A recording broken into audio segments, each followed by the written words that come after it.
नमस्कार, मैं हूं Amod Srivastava. Amazing thought, amazing message, amazing information की दिशा में आज एक कदम और आगे। आज के चिंतन का विषय है कि देश के सही वीरों को आज के दिन श्रद्धांजलि। 26/11 के दिन हमारे देश के हीरोज का सम्मान, उनमें श्रद्धांजलि। आपको ये मेरा वीडियो अच्छा लगे तो लाइक करें, शेयर करें और लाल बटन दबाकर सब्सक्राइब अवश्य करें। साथ ही बेल आइकन दबाना बिल्कुल ना भूलें। स्वर्गीय तुकाराम ओंबाले जी, कितना बड़ा कलेजा चाहिए। AK-47 की नली के सामने अपनी छाती करके सैकड़ों लोगों को मार चुके राक्षस का गिरेबान पकड़ने के लिए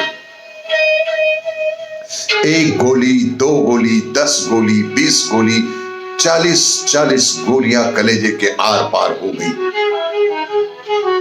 पर ओंबाले का हाथ से उस राक्षस की कॉलर नहीं छूटी। प्राण छूट गए पर अपराधी नहीं छूटा। प्राण छूट गए पर अपराधी नहीं छूटा। कर्तव्य निर्वहन का सर्वश्रेष्ठ उदाहरण है यह।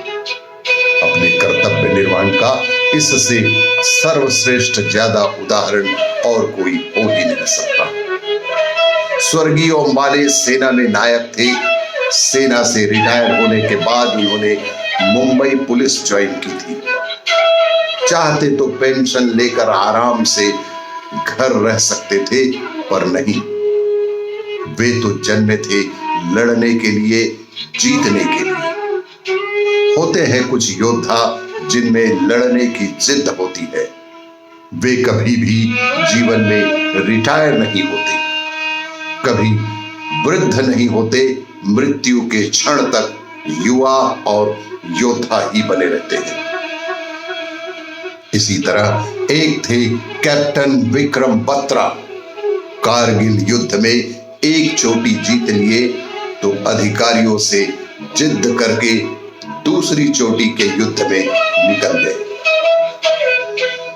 कैप्टन बत्रा दूसरी चोटी जीतने के बाद तीसरी चोटी जीतने के लिए और तीसरी के बाद चौथी चोटी अधिकारियों ने छुट्टी दी तो उन्होंने छुट्टी को भी नकार दिया। कैप्टन बत्रा ने अधिकारियों के द्वारा उन्हें दी गई छुट्टी को भी नकार दिए।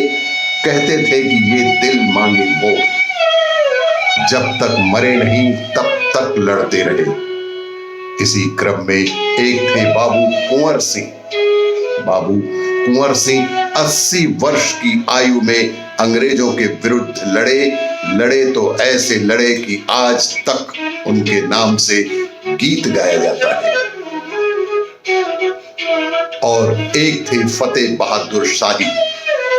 फतेह बहादुर शाही अंग्रेजों से लगातार 40 वर्षों तक लड़े और ऐसे लड़े कि उनकी मृत्यु के 20 वर्षों बाद तक कोई अंग्रेज अधिकारी यह सोचकर नहीं घुसा कि कौन जाने कहीं से फिर से वो वापस ना आ जाए। और इसी क्रम में एक थे बिरसा मुंडा।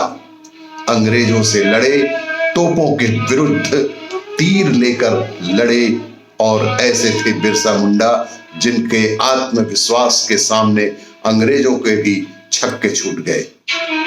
वहीं गुरु गोविंद सिंह जी वाला साहस, 1.25 लाख से 1 लड़ाऊ की जिद, इतना लड़े कि लोगों ने इन्हें भगवान कहा और इन्हें तब से ही पूजा जाने लगा।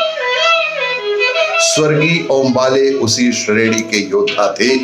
कलेजे के ताव से चट्टान तोड़ने की हिम्मत रखने वाले, कर्तव्य परायणता की परिभाषा लिखने वाले। कभी कभी हम सामान्य जन, इस क्रम में कभी कभी हम सामान्य जन कुछ पुलिस कर्मियों की गलत हरकतों के कारण चिढ़कर उन्हें भला बुरा कह देते हैं। यह गलत है कि सभी लोग बुरे नहीं होते। कुछ ओंबाले जी जैसे कर्मठ कर्ता भी होते हैं। मुझे लगता है कि हजार बुरे एक तरफ और स्वर्गीय तुकाराम जी ओंबाले जैसा कोई एक तरफ रहे, तब भी वे 20 पड़ेंगे। राष्ट्र ऋणी रहेगा ऐसे योद्धाओं का। राष्ट्र सदैव ही ऐसे वीर पराक्रमी योद्धाओं का ऋणी रहेगा। मैं कह रहा हूं, यह देश किसी किताब के बल पर नहीं चल रहा।